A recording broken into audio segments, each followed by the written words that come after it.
Assalamualaikum warahmatullahi wabarakatuh. Perkenalkan, saya Resti Pramudita dari Prodi Farmasi Reguler semester 4, Fakultas Sains dan Teknologi Universitas Peradaban.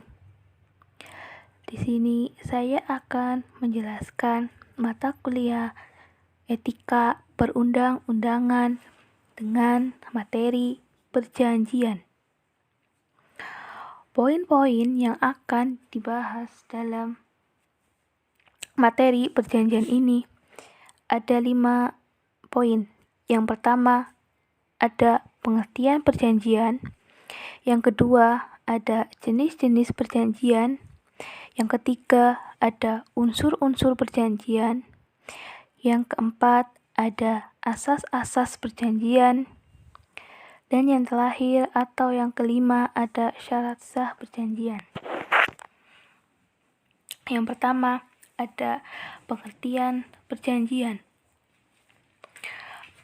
Perjanjian adalah salah satu sumber hubungan hukum perikatan yang diadakan oleh dua orang atau lebih. Menurut KUHP pasal 1313 KUH secara umum menyebutkan bahwa perjanjian adalah hubungan antara dua orang yang membuatnya. Dilihat dari bentuknya, perjanjian itu dapat berupa suatu perikatan yang mengandung janji-janji atau kesanggupan yang diucapkan atau ditulis. Menurut Prof. Sudikno Mertokusumo, perjanjian adalah hubungan antara dua pihak atau lebih berdasarkan kata sepakat untuk menimbulkan sebuah perikatan. Menurut teori klasik, perjanjian adalah satu perbuatan hukum yang berisi dua sisi, yaitu penawaran dan penerimaan. Adapun pengertian perjanjian menurut Kamus Besar Bahasa Indonesia adalah persetujuan tertulis atau dengan lisan yang dibuat oleh dua pihak atau lebih, masing-masing berkesepakatan akan menaati apa yang terjadi dalam perjanjian itu. Sedangkan menurut Kamus Hukum, perjanjian adalah persetujuan yang dibuat oleh dua pihak atau lebih. Sedangkan untuk jenis-jenis perjanjian itu ada 5. Yang pertama, perjanjian timbal balik dan sepihak. Yang kedua ada perjanjian percuma dan dengan atas hak yang membebani. Yang ketiga ada perjanjian bernama dan tidak bernama. Yang keempat ada perjanjian kebendaan dan obligator. Yang kelima ada perjanjian konsensual dan real. Untuk yang pertama, untuk perjanjian timbal balik dan sepihak. Perjanjian timbal balik adalah perjanjian yang menimbulkan kewajiban pokok bagi kedua belah pihak.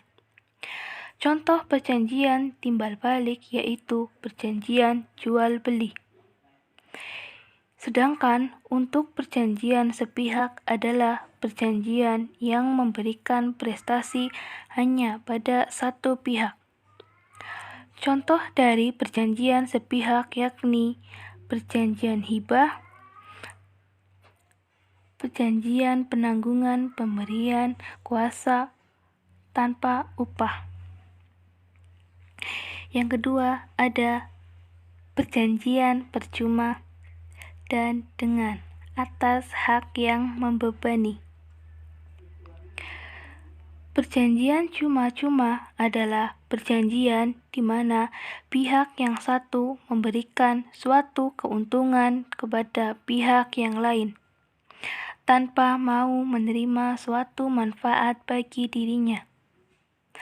Contoh perjanjian cuma-cuma ada hibah, pinjaman pakai, pinjam-meminjam tanpa bunga, dan penitipan barang tanpa biaya. Sedangkan untuk perjanjian atas hak yang membebani, yakni perjanjian yang mewajibkan pihak yang satu untuk melakukan prestasi.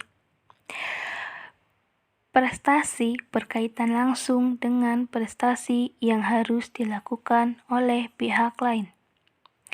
Contoh dari perjanjian atas hak yang membebani yakni ada jual beli, sewa menyewa, pinjam meminjam dengan bunga. Yang ketiga ada perjanjian bernama dan tidak bernama. Perjanjian bernama adalah perjanjian yang secara hukum diatur di dalam peraturan perundang-undangan yang sudah ditentukan atau sudah berlaku dalam lingkungan masyarakat. Sedangkan untuk perjanjian tak bernama adalah perjanjian yang tidak diatur secara khusus di dalam peraturan perundang-undangan. Contoh perjanjian tak bernama yaitu leasing tracing dan factoring. Yang keempat, ada perjanjian kebendaan dan obligator. Perjanjian kebendaan adalah perjanjian dengan mana seseorang menyerahkan haknya atas suatu benda kepada pihak lain yang menyebabkan kewajiban pihak itu menyerahkan benda tersebut kepada pihak lain. Contoh dari perjanjian kebendaan yakni ada perjanjian sewa menyewa. Sedangkan untuk perjanjian obligator adalah perjanjian di mana pihak-pihak sepakat mengingatkan diri untuk melakukan penyerahan suatu benda kepada pihak lain, atau perjanjian yang menimbulkan perikatan. Contoh dari perjanjian obligator yakni ada perjanjian hak dan kewajiban. Yang kelima ada perjanjian konsensual dan real. Perjanjian konsensual adalah perjanjian di mana di antara kedua belah pihak tercapai persesuaian kehendak untuk mengadakan perikatan. Jadi, inti dari perjanjian konsensual yakni terjadi di antara kedua belah pihak. Contoh dari perjanjian konsensual yakni ada dua. Ada perjanjian jual beli, terus ada perjanjian sewa menyewa. Sedangkan untuk perjanjian real, menurut KUHP Perdata, ada juga perjanjian yang hanya berlaku sesudah terjadinya penyerahan barang. Perjanjian real ini dinamakan perjanjian yang real. Contoh dari perjanjian real yakni ada perjanjian penitipan barang serta perjanjian pinjam pakai. Yang selanjutnya itu ada unsur-unsur perjanjian. Pada unsur-unsur perjanjian terdapat 5 unsur. Yang pertama adanya kaidah hukum. Yang kedua, adanya subjek hukum. Yang ketiga, adanya prestasi. Yang keempat, kata sepakat. Yang kelima, akibat hukum. Unsur yang pertama yakni adanya kaidah hukum. Kaidah dalam hukum perjanjian dibagi menjadi dua macam, yakni ada kaidah tertulis dan kaidah tidak tertulis. Pada kaidah hukum perjanjian tertulis adalah kaidah-kaidah hukum yang terdapat dalam peraturan perundang-undangan yang sudah berlaku atau sudah ditetapkan, traktat, dan jurisprudensi. Sedangkan kaidah hukum perjanjian tidak tertulis adalah kaidah-kaidah hukum lain. Yang kedua, ada subjek hukum. Istilah lain dari subjek hukum adalah res person. Res person diartikan sebagai pendukung hak dan kewajiban. Dalam hal ini, yang menjadi sumber hukum dalam hukum kontrak adalah kreditur dan debitur. Untuk kreditur adalah orang yang berpiutang, sedangkan untuk debitur adalah orang yang berhutang. Yang ketiga, adanya prestasi. Prestasi adalah apa yang menjadi hak kreditur dan hak kewajiban debitur. Suatu prestasi umumnya terdiri dari beberapa hal. Antara lain, yang pertama itu memberikan sesuatu. Yang kedua, berbuat sesuatu. Dan yang terakhir, tidak berbuat sesuatu. Unsur perjanjian yang keempat adalah kata sepakat. Menurut pasal 1320 KUH Perdata menentukan ada 4 syarat sahnya perjanjian seperti dimaksud di atas, di mana salah satunya adalah sepakat atau konsensus. Kesepakatan ialah persesuaian pernyataan kehendak antara para pihak.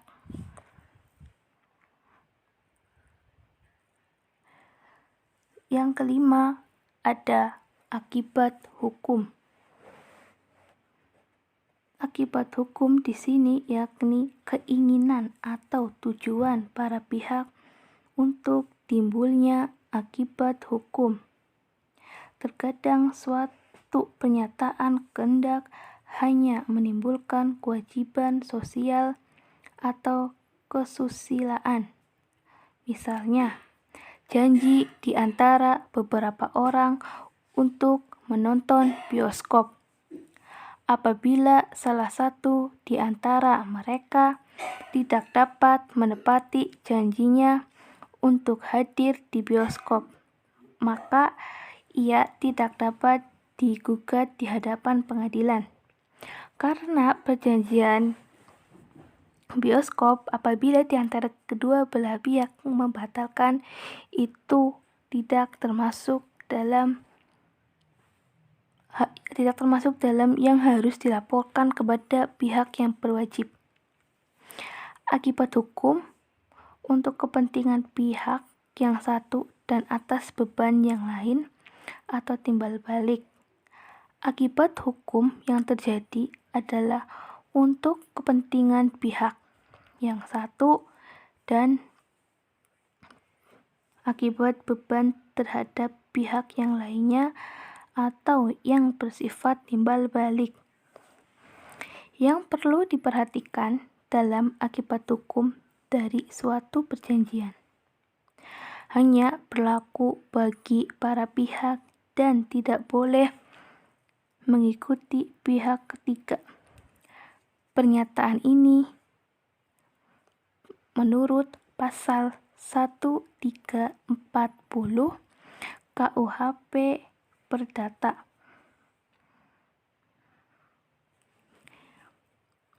Selanjutnya itu ada asas-asas hukum perjanjian. Asas-asas hukum perjanjian ada 5. Yang pertama, asas kebebasan berkontrak atau freedom of contract. Yang kedua, ada asas konsensualisme atau konsensualis. Yang ketiga, ada asas kepastian hukum, Pacta sunt servanda. Yang keempat, ada asas itikat baik atau good faith. Yang kelima, ada asas kepribadian personality. Yang pertama, ada asas kebebasan berkontrak. Asas kebebasan berkontrak adalah perjanjian para pihak menurut kehendak bebas membuat perjanjian dan setiap orang bebas mengikat diri dengan siapapun yang dikehendaki. Para pihak juga dapat dengan bebas menentukan cakupan isi serta persyaratan dari suatu perjanjian dengan ketentuan bahwa perjanjian tersebut tidak boleh bertentangan dengan peraturan perundang-undangan yang bersifat memaksa, baik ketertiban umum maupun kesusilaan. Asas kebebasan berkontrak diatur dalam pasal 1338 ayat 1 yang berbunyi, semua perjanjian yang dibuat secara sah berlaku sebagai undang-undang bagi mereka yang membuatnya. Suatu perjanjian tidak dapat ditarik kembali selain dengan kesepakatan kedua belah pihak atau karena alasan-alasan yang oleh undang-undang dinyatakan cukup untuk itu. Suatu perjanjian harus dilaksanakan dengan itikat baik. Berdasarkan asas kebebasan berkontrak, maka orang pada asasnya dapat membuat perjanjian dengan siapa saja, bebas untuk menentukan isinya, bentuknya, asal tidak bertentangan dengan undang-undang, kesusilaan, dan ketertiban umum. Yang kedua, ada asas konsensualisme atau konsensualim. Di sini menyatakan bahwa perjanjian terbentuk karena adanya perjumpaan kehendak atau konsensus dari pihak-pihak tertentu. Perjanjian pada pokoknya dapat dibuat bebas, tidak terikat bentuk, dan tercapai tidak secara formal tetapi cukup melalui konsensus belaka. Pada asas konsensualisme ini diatur dalam pasal 1320 butir 1 KUH Perdata, yang berarti bahwa pada asasnya perjanjian itu timbul atau sudah dianggap lahir sejak detik tercapainya konsensus atau kesepakatan. Dengan kata lain, perjanjian itu sudah sah dan mempunyai akibat hukum sejak saat tercapai kata sepakat antara para pihak mengenai pokok perjanjian. Dari asas ini dapat disimpulkan bahwa perjanjian yang dibuat dapat secara lisan maupun secara tulisan berupa akta yang jika dikehendaki sebagai alat bukti. Undang-undang menetapkan memberikan pengecualian bahwa untuk sahnya suatu perjanjian diharuskan perjanjian itu diadakan secara tertulis atau perjanjian perdamaian atau dengan akte notaris. Yang ketiga, asas kepastian hukum atau pacta sunt servanda.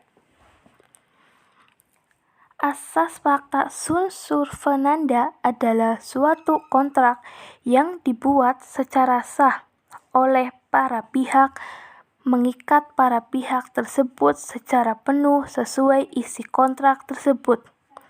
Mengikat secara penuh suatu kontrak yang dibuat para pihak tersebut oleh hukum, kekuatannya sama dengan kekuatan mengikat undang-undang.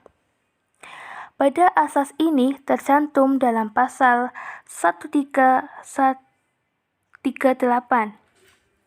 ayat 1 KUH Perdata yang berbunyi, semua perjanjian yang dibuat secara sah berlaku sebagai undang-undang bagi mereka yang membuatnya.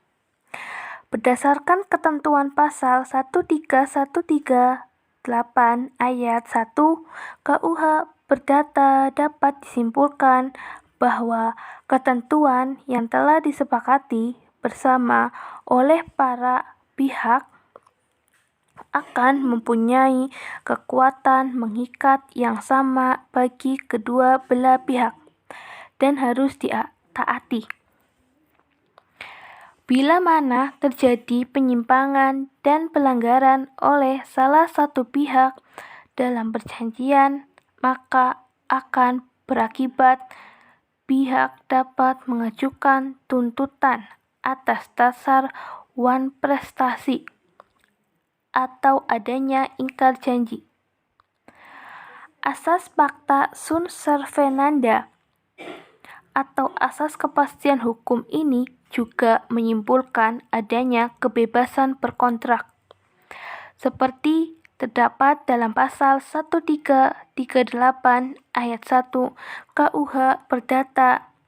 Dengan demikian, semua orang dapat membuat perjanjian. Apapun nama perjanjian itu, para pihak dapat dengan bebas membuat perjanjian. Yang keempat, ada asas itikat baik atau good faith. Mengenai asas itikat baik dalam perjanjian ditegaskan dalam pasal 1338 ayat 3 KUH Perdata yang menyebutkan bahwa perjanjian itu harus dilakukan dengan itikat. Menurut J. Satrio memberikan penafsiran itikat baik, yaitu bahwa perjanjian harus dilaksanakan sesuai dengan kepantasan dan kepatutan. Karena itikat baik adalah suatu pengertian yang abstrak. Dan kalaupun akhirnya seseorang mengerti apa yang dimaksud dengan itikat baik, orang masih sulit untuk merumuskannya. Asas itikat baik mempunyai dua pengertian, yaitu itikat baik subjektif dan itikat baik objektif. Asas itikat baik dalam pengertian subjektif dapat diartikan sebagai sikap kejujuran dan keterbukaan seseorang dalam melakukan suatu perbuatan hukum. Itikat baik dalam arti objektif berarti bahwa suatu perjanjian yang dibuat haruslah dilaksanakan dengan mengindahkan norma-norma kepatutan dan kesusilaan, atau perjanjian tersebut dilaksanakan dengan apa yang dirasakan sesuai dalam masyarakat dan keadilan. Yang kelima atau terakhir, asas kepribadian atau personality. Asas ini diatur dan dapat kita temukan dalam ketentuan pasal 1315 KUH Perdata. Dari rumusan tersebut dapat kita ketahui bahwa pada dasarnya suatu perjanjian yang dibuat oleh seseorang dalam kapasitasnya sebagai individu. Subjek hukum pribadi hanya akan berlaku dan mengikat untuk dirinya sendiri. Secara spesifik, ketentuan pasal 1315 KUH Perdata menunjukkan pada kewenangan bertindak sebagai individu pribadi, sebagai subjek hukum yang pribadi yang mandiri, yang memiliki kewenangan bertindak untuk atas nama dirinya sendiri.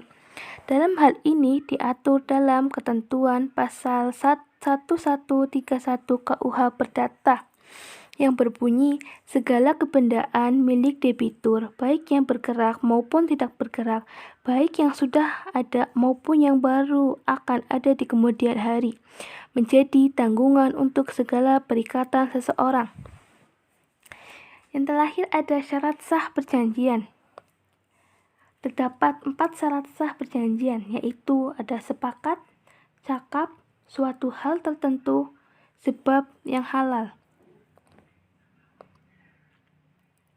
Yang pertama, sepakat. Suatu syarat yang logis, karena dalam perjanjian setidak-tidaknya ada dua orang yang saling berhadap-hadapan dan mempunyai kehendak yang saling mengisi. Artinya adalah suatu perjanjian itu lahir karena adanya kesepakatan para pihak yang mengadakan perjanjian. Kesepakatan adalah persesuaian pernyataan kehendak antara satu orang atau lebih dengan pihak lainnya. Apa yang diinginkan pihak satu, kemudian yang dua juga harus sama yang diinginkan pihak satu, atau mereka menghendaki sesuatu yang sama secara timbal balik. Sehingga kata sepakat merupakan sesuatu yang sangat diperlukan dalam perjanjian. Yang kedua, ada cakap. Kecakapan bertindak adalah kecakapan atau kemampuan untuk melakukan perbuatan hukum. Perbuatan hukum adalah perbuatan yang akan menimbulkan perbuatan hukum.